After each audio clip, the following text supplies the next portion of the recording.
Hello, everyone. Welcome to Made to Dream. I'm your host, Maya Chanel, and here we share stories from women around the world to inspire, empower, and educate young girls and women around the world to just dream without limitations. So I'm here today with the wonderful Dr. Caroline Iscovitz. I'm so excited to hear her story and hear so much more about how she is making her impact on the world. So hi, Dr. Caroline. How are you doing today? Great. How are you? I'm awesome. I'm awesome. So I want to give you the floor to let the audience know a little bit more about you and what you do. Yeah, thank you. And thank you first off for having me on today. I'm really honored to be here. So a little bit about my story. My original career was in psychology, and I'm a huge advocate for psychology still to this day because I think it's so empowering and important that we're taking care of our mental health. But I was in the field of psychology for a few years.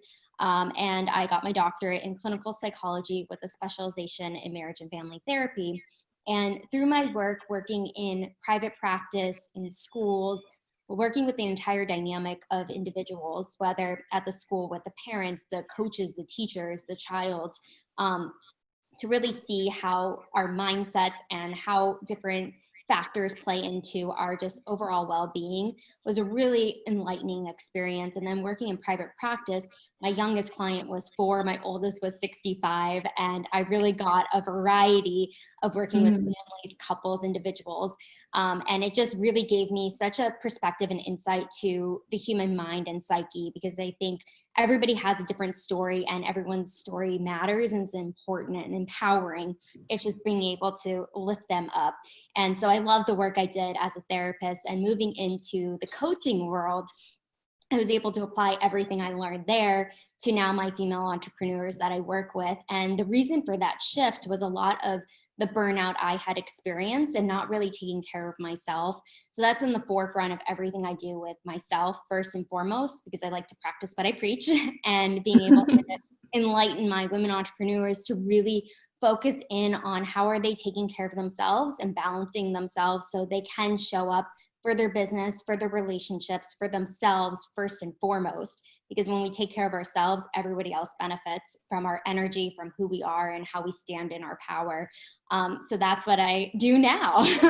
I And love it. Mhm. I love it. I love it. Like everything that you're saying right now. Listen, I already heard mindset in there, and I know we are going to dig deep into that a little bit later. But I do want to know. I know the audience is excited to know. There are so many people out there looking for a new journey for themselves, a new path for themselves.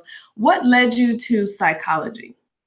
Yeah, I actually kind of fell into it, but I think it was my calling at the time. I was graduating high school and I was just planning on going to community college, but I was also Mhm. a cheerleader, and I got a cheerleading scholarship to the local university.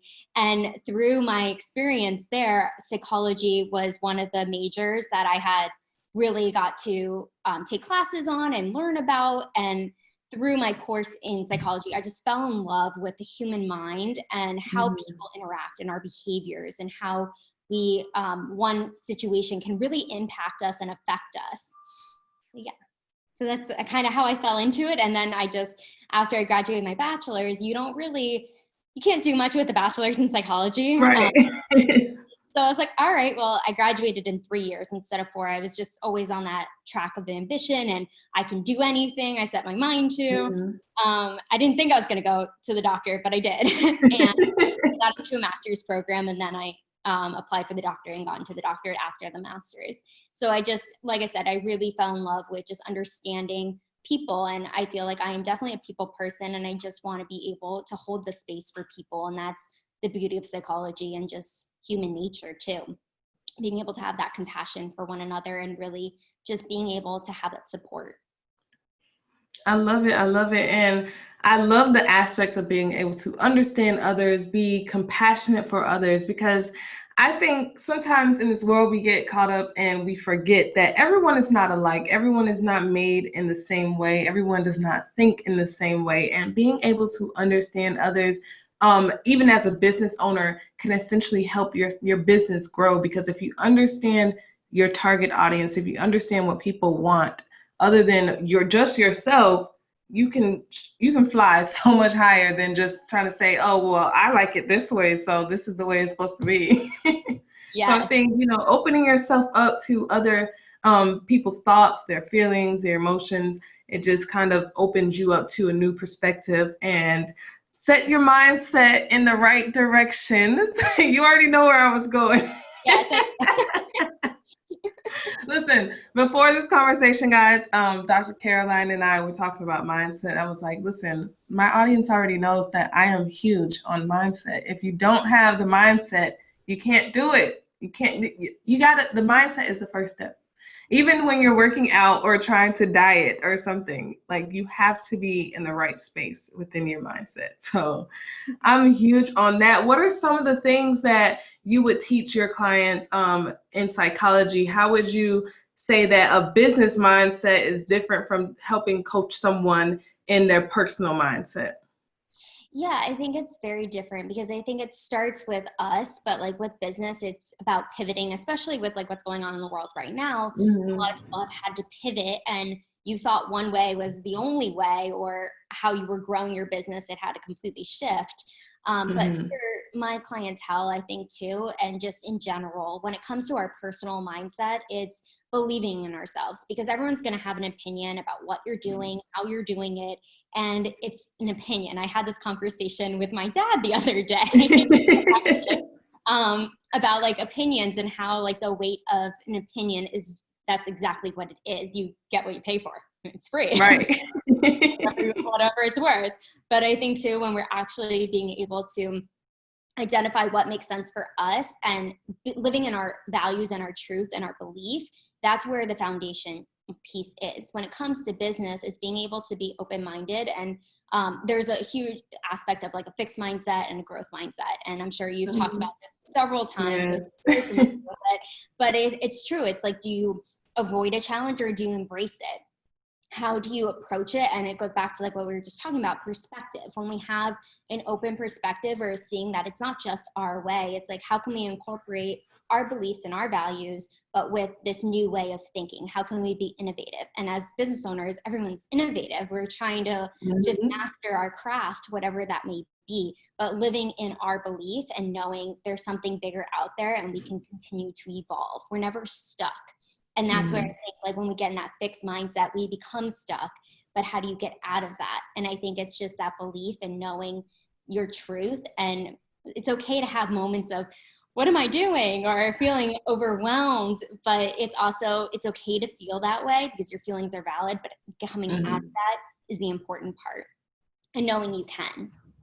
Most definitely. I always say, if you can think unconventionally, you will be an unconventional person. You will go above the norm. So I'm always trying to like make things out of nothing, or especially I've talked about how I got a degree in biomedical sciences, but I know that I didn't want to go a conventional route of just like either going to med school or doing research in a lab.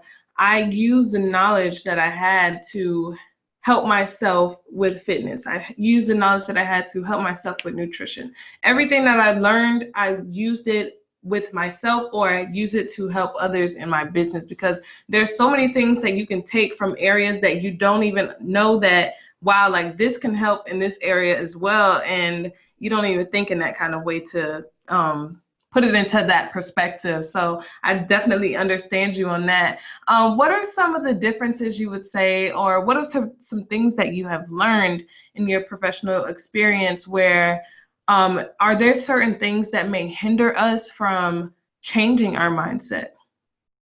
Yeah, I think the first and foremost is our environment. If we're around negativity or just the naysayers or anything like that, that can really hinder Mhm. our growth, I believe. I've seen it with a lot of like my clientele, just like in the therapy world and coaching. But I Mhm. think the biggest thing is understanding that when we are coming from a space of just being present to what's important to us, that's what's going to shift that mindset as well. And checking in with ourselves too, being able to really Mhm. check in and see where we're at. Like, I do that once a month, just to see what I'm doing, because I practice what I preach, and I try everything on myself first. And I know not everything's going to work for clients, but I Right. have the skill set. I want to give people the tools to be able to not need the services anymore. That's like the whole thing. But in general, in life, we're always, like I said, evolving. But I think it's focusing too on what lights us up and like what makes us get up out of bed every day, what's motivating us, what's inspiring us, and what's the end goal of what we're doing. So those are just like some of the like nuggets I have when it comes to. Mhm. So, okay, I know you said environment. So, I've asked this question to someone a couple of episodes ago, and because I want your professional, let's say, opinion on it, nature versus nurture. I will tell you what she said about it with her experience being adopted. So, what is your stance? Yeah, no, I mean, I think it varies for everybody, but because you can grow up, even like, let's say, a same household, you have siblings, and Mhm. how the siblings like grow up, like, because I have a brother and a sister, and I'm the middle child. Mhm. I have the middle child syndrome. Me But too. see, I knew I liked it. But I think it really comes to our environment. We grew up with the same parents, the same households, but we're all very different, and our interests are very different, and how we interact with the world is different.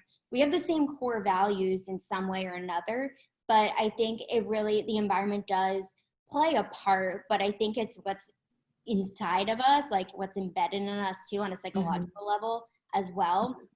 Because when you look at it, like, I have an older sister and a younger brother, and my sister, her career path is very different than mine. My brother, he just like graduated college. Like, it's a very different world than like when I graduated, like over 13 years Yeah. ago.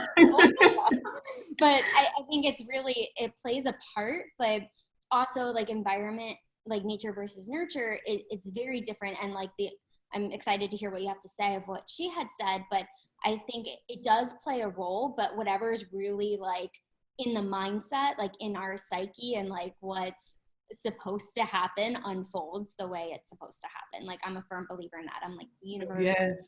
all that woo stuff. So, if you had to put a percentage on it, what would it be? Oh, that's a good question. I mean, oh, I'm stuck because I feel like it could be 50-50, Mhm.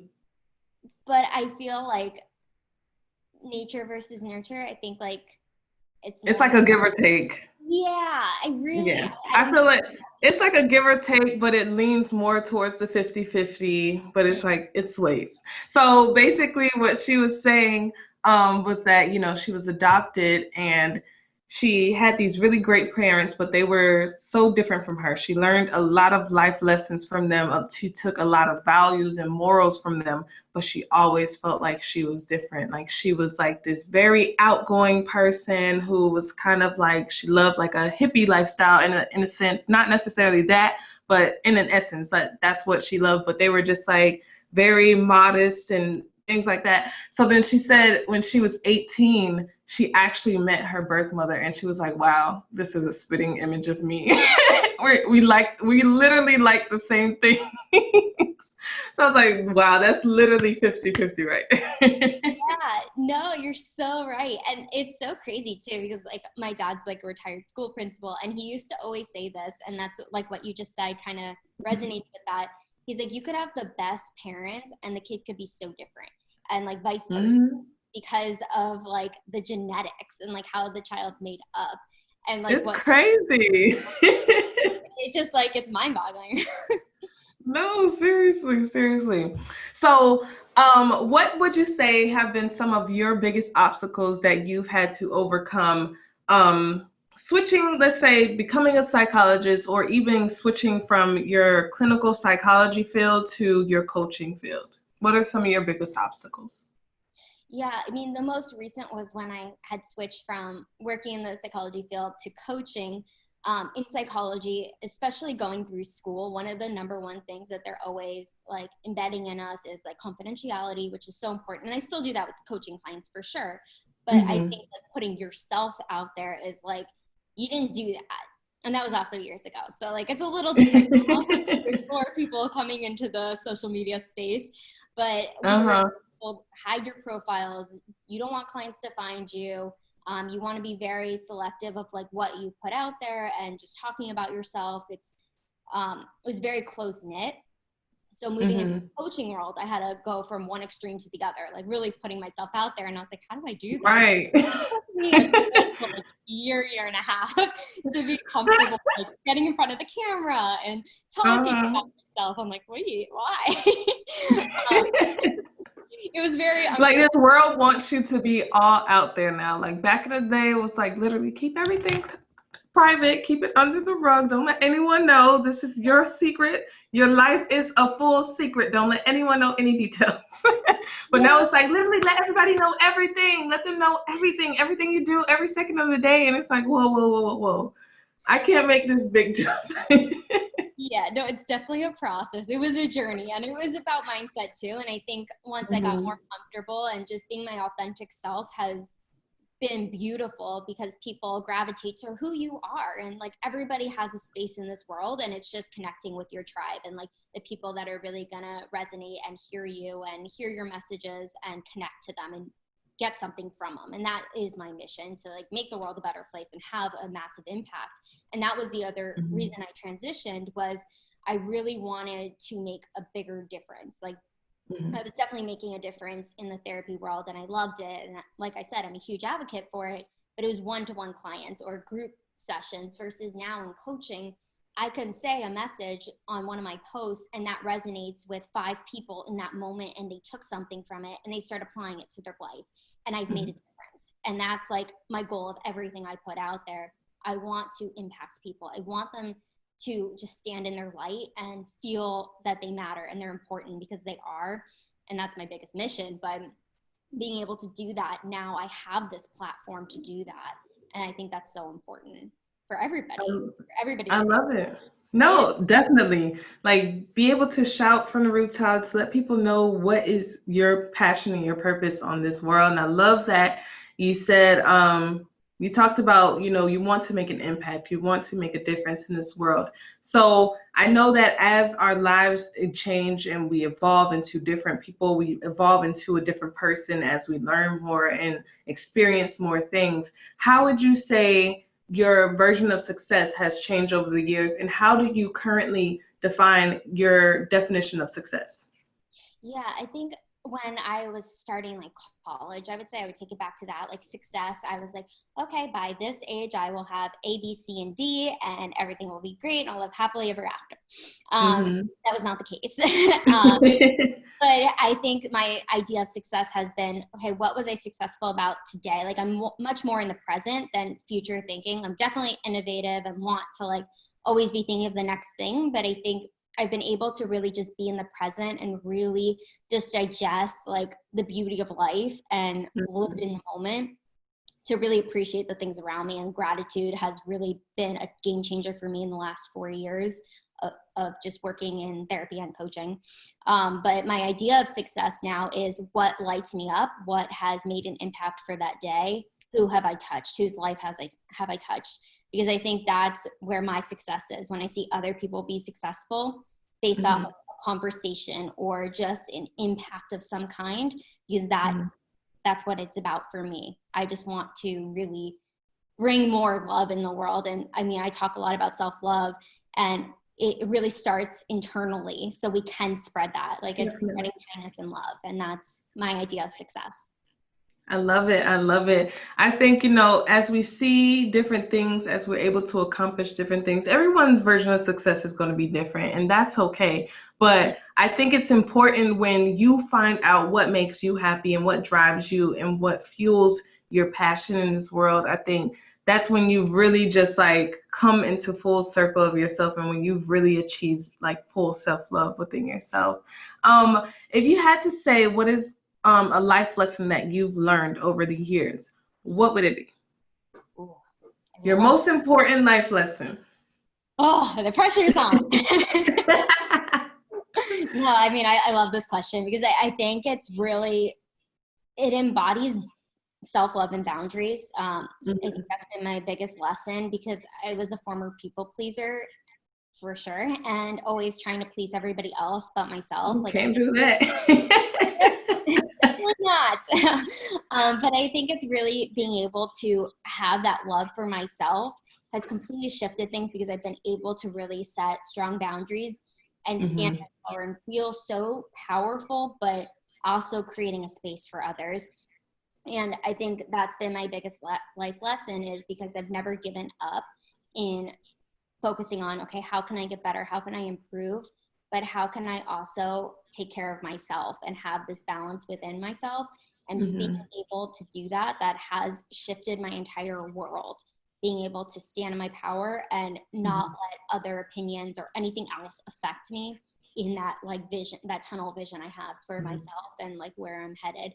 And I think that's been my biggest life lesson, is that I'm enough, because that's one of the core things I talk about with everybody, because I'm definitely empowered too, because I haven't been able to, like years ago, I couldn't say that, but I think because I have so much love for myself and others now, and like being able to embody that and knowing, okay, I did enough today.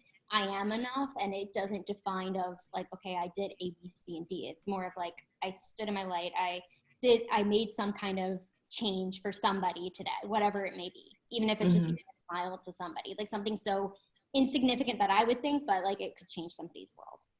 So I think definitely. I totally agree. I love that. And I think that as women, we have to recognize our own power. We have to step within ourselves to see, I am great at doing something. I just have to find out what it is. They always say, behind every man is a powerful woman. Like, look at Bill Clinton, he had Hillary. Barack had Michelle. So listen, us women, we hold the true power. We hold the true power, and we just have to start recognizing our power and using it to propel ourselves and to find our passion and find something that fulfills us in life. So I think that's really important. If you had to say one thing to the audience to let's let them know to dream without limitations, what would it be? so much. So I think it's just never give up and believe in yourself, because at the end of the day, you matter and your part in this world has significance. Short and sweet. Definitely. No, definitely. I totally agree. Take that advice, ladies. That's pretty much everything wrapped up in a nutshell. Never give up on your dreams. Never let anything stop you from finding your success, your passion, and what fulfills you truly in life. But we do thank you, Dr. Caroline, for sharing your story with us here today. I do want to give you the opportunity to allow the audience to know if they want to reach you for services, if they want to just follow your journey, how can they do that? Thank you. First, I just want to say thank you for what you do and putting everything out there that you do and just making such a difference for all your listeners and your audience. Thank you. You do. So thank you first and foremost. And you can find me at my website is www.drcarolineiskowitz.com. And I'm always on Instagram. So just my handle is at Dr. Caroline Iscovitz. Awesome. So we'll have those links in the podcast notes, as well as in the description that the episode will be aired on. And we thank you, everyone, once again for tuning in. It was such a pleasure to have you here today. Once again, this is Made to Dream. I'm your host, Maya Chanel, and we'll see you next time.